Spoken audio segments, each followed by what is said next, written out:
الحمد لله وحده والصلاة والسلام على من لا نبي بعده أما بعد فأعوذ بالله من الشيطان الرجيم بسم الله الرحمن الرحيم قال النبي صلى الله عليه وسلم الصلاة عماد الدين ومن أقامها فقد أقام الدين ومن هدمها فقد هدم الدين اور کما قال علیہ الصلاۃ والسلام۔ میرے قابل صد احترام بزرگوں، بھائی اور دوستوں، آقا انعامدار فخر موجودات امام الانبیاء فخر الانبیاء حضرت محمد مصطفیٰ احمد مصطفیٰ صلی اللہ علیہ وسلم کا ارشاد گرامی ہے الصلاۃ عماد الدین، کہ نماز دین کا ستون ہے۔ ومن اقامها فقد اقام الدین، جس نے اس نماز کو قائم کیا اس نے گویا دین کو قائم کیا۔ ومن ہدمها فقد ہدم الدین، اور جس نے اسے ڈھا دیا اس نے گویا پورے دین کی عمارت کو ڈھا دیا۔ یعنی نماز کی حفاظت ایک ایسا عمل ہے کہ جس کو اللہ کے پیارے حبیب امام الانبیاء صلی اللہ علیہ وسلم دین کی عمارت، دین کو ایک عمارت سے تشبیہ دے کر اس عمارت کے جو بنیاد ہے وہ ستون قرار دیتے ہیں نماز کو، کہ اگر کسی عمارت کے ستون قائم نہ رہیں، دیواریں اس کی نکال دی جائیں تو یقیناً وہ بلڈنگ بھی قائم نہیں رہے گی۔ اس طرح اگر کوئی انسان نماز کے بغیر یہ کہے کہ میں مسلمان رہ جاؤں یا اسلام میں میرا کوئی حصہ رہے تو یہ اس کی خام خیالی ہے۔ اسلام کے بغیر، اسلام نماز کے بغیر نہیں۔ جس طرح انسان میں بدن کا جو سر کا درجہ ہے بدن کے اندر یہ بہت اہمیت کا حامل ہے، اسی طرح نماز بھی شریعت کے اندر بہت زیادہ اہمیت کی حامل ہے۔ اور پھر ان نمازوں کے اندر بھی اب آپ یہ دیکھیں کہ کچھ رمضان المبارک کی برکت سے اور کچھ اپنی ہمت کی برکت سے اللہ رب العزت نے ہمیں رمضان المبارک میں فجر اور عشاء کی نماز جماعت کے ساتھ پڑھنے کی توفیق عطا فرما دی۔ یہ اس نعمت پر رب العالمین کا جتنا بھی شکر ادا کیا جائے کم ہے، اور اس نعمت کے شکر کے ساتھ ساتھ اللہ سے دعا بھی کی جائے کہ مولا کریم جس طرح آپ نے رمضان المبارک کے مہینے میں ہمیں فجر کی نماز میں اور عشاء کی نماز میں مسجد میں آنے کی، جماعت کے ساتھ ادا کرنے کی توفیق عطا فرمائی کہ ہم نے نماز کو باجماعت ادا کیا، ہمیں اسی طرح پورا سال اسی دوام اور استمرار کے ساتھ اس کے اوپر قائم رہنے کی توفیق عطا فرمائی۔ چونکہ رمضان المبارک کی یہ گھڑیاں قبولیت کی ساعتیں ہیں، ان قبولیت کی گھڑیوں میں اللہ رب العزت سے مانگ لیا جائے کہ مولا کریم جس طرح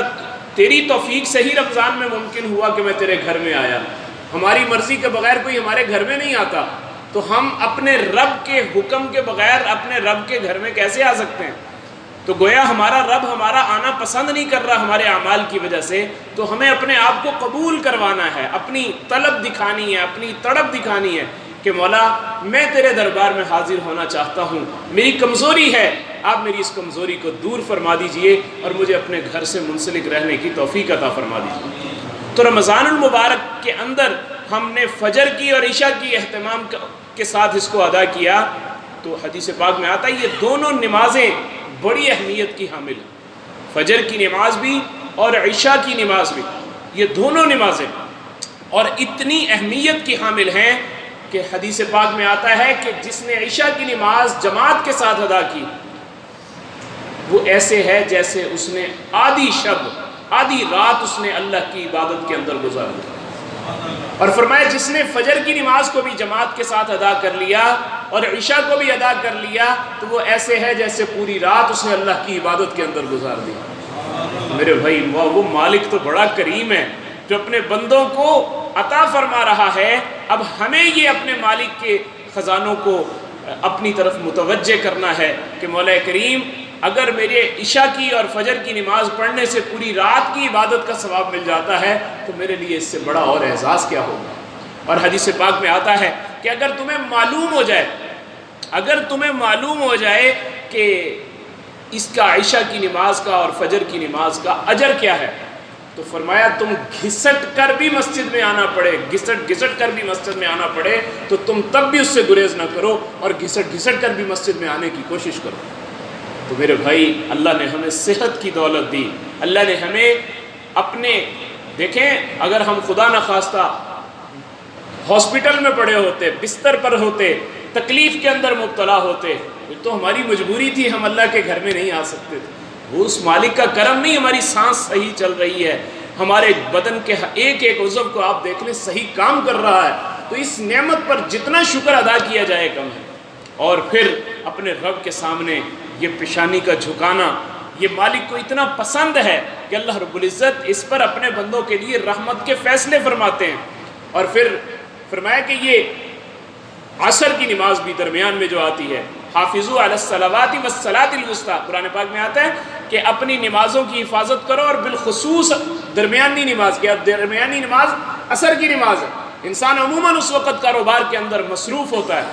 اور وہ اس نماز کے وقت بھی اپنے اللہ کو یاد کرنا کہ مولا میرے کام سارے پیچھے ہیں، تیرا حکم میرے سامنے ہے۔ اور فرمایا کہ وہ وقت ایسا ہے، فجر کا وقت اور عصر کا وقت، یہ دو وقت ایسے ہیں کہ جس وقت فرشتوں کو ان کی ڈیوٹیاں اسائن ہوتی ہیں، وہ اپنی ڈیوٹی تبدیل ہوتی ہے۔ جو اللہ نے بندوں کے اوپر اپنے نگران فرشتے مقرر کیے ہوئے ہیں، جو بندے کی حفاظت کا ذمہ لیے ہوئے ہیں، اور ان فرشتوں کی ڈیوٹیاں تبدیل ہوتی ہیں،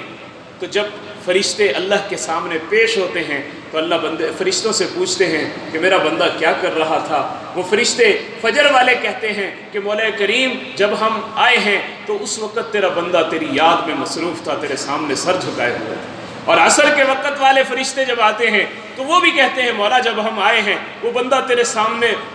عجز و نیاز کر رہا تھا، اپنی پیشانی کو تیرے سامنے جھکائے ہوئے تھا۔ گویا یہ ڈیوٹیوں کے تبدیل ہونے کا وقت ہے، اور اس وقت میں ہم اپنے رب کے سامنے اپنے رب کو اپنی عاجزی دکھائیں، اور اپنے رب کے سامنے اپنی پیشانی کو جھکائیں کہ مولا کریم تیری توفیق سے میں نے تیرے گھر کے اندر آ کر بسیرا کر لیا ہے، اور تو نے مجھے توفیق عطا کی ہے، اور اپنے اللہ سے اپنے آپ کو رمضان المبارک کے مہینے میں قبول کروا لے کہ مولا تو مجھے اپنے گھر میں آنے کی توفیق عطا فرما دے، تیری توفیق سے میں آیا۔ یہ بھی حدیث پاک میں آتا ہے کہ جس بندے کی یہ نماز فوت ہو گئی، ایک نماز فوت ہو گئی، وہ ایسے ہے جیسے اس کا گھر بار، اس کا اہل و عیال، اس کے بیوی بچے سب کچھ اس سے چھین لیا گیا، ہر چیز اس سے چھین لی گئی۔ آج ہمارے ہاں وہ شخص تو قابل ترس ہے جس کے